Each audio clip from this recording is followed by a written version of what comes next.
જામનગર મહાનગરપાલિકા તંત્રના આરોગ્ય શાખા દ્વારા વર્ષ 2024માં ગંભીર પ્રકારની 220 બાળકોની બીમારી સામે આવી છે।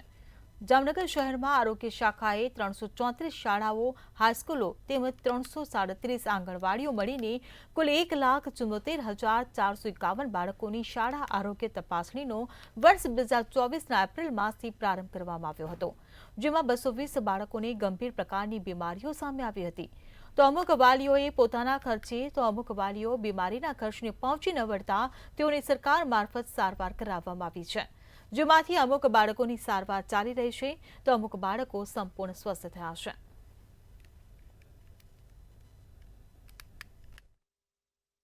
જે કોઈ બાળકોને ખાસ કરીને સુપર સ્પેશિયાલિસ્ટ સેવાઓની જરૂરિયાત થાય તો એવા બાળકોને આપણે સુપર સ્પેશિયાલિસ્ટ સેવાઓ માટે પણ આપણે સંદર્ભ સેવા માટે મોકલીએ છીએ।